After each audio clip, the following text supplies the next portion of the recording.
Ectopic pregnancy है कि नहीं कैसे पता चलेगा, और अगर हो जाए तो आखिर परेशानी क्या है। और जब भी प्रेगनेंसी टेस्ट पॉजिटिव आता है, अभी हम लोग इतने अवेयर हैं, किसी के भी पीरियड्स मिस होते हैं तो सबसे पहले हम चेक करते हैं यूपीटी किट, जिसे प्रेगनेंसी टेस्ट बोला जाता है। अगर उसमें 2 लाइनें आती है यानी कि आप प्रेग्नेंट हैं। अगर आप प्रेग्नेंट हैं, यूपीटी पॉजिटिव है, तो आपको अल्ट्रासाउंड कराना बहुत जरूरी है। अल्ट्रासाउंड में दो चीजें हो सकती हैं, या तो अल्ट्रासाउंड में बच्चा आपका दिखेगा या तो नहीं दिखेगा।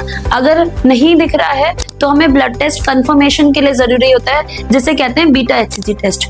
और अगर दिख रहा है तो या तो वो बच्चेदानी में होगा, या तो ट्यूब, या तो ओवरी, या कोई और जगह पे हो सकता है। जो बहुत ज्यादा मोस्ट कॉमन जगह जो है वो नलों में या ट्यूब में बच्चा ठहर जाता है। तो हमें ये देखना जरूरी होता है। अल्ट्रासाउंड पे ये चीज अच्छे से दिख जाती है कि बच्चा बच्चेदानी में है, कहीं ट्यूब में तो नहीं है। इसके बाद आती है ट्रीटमेंट की बारी।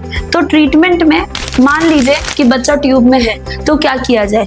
2 केसेस होते हैं। अगर ट्यूब फटी हुई नहीं है, रप्चर्ड नहीं है, तो फिर उसको हम दवाइयों से कर सकते हैं, जैसे कि मिथोट्रेक्सेट के इंजेक्शंस लगते हैं।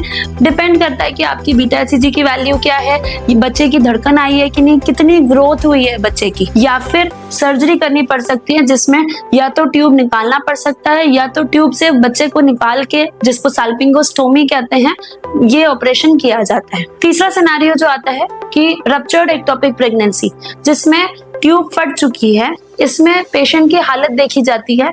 बहुत ज्यादा कंडीशंस में खून बहुत ज्यादा बह चुका रहता है। ऐसे कंडीशन में इमरजेंसी सर्जरी की जरूरत पड़ती है। हो सकता है आपको ब्लड की भी जरूरत पड़े, और उसमें ट्यूब को निकाल देना ही सबसे अच्छा सोल्यूशन होता है, जिससे हम मरीज की जान भी बचा पाते हैं और उसको स्टेबलाइज कर पाते हैं।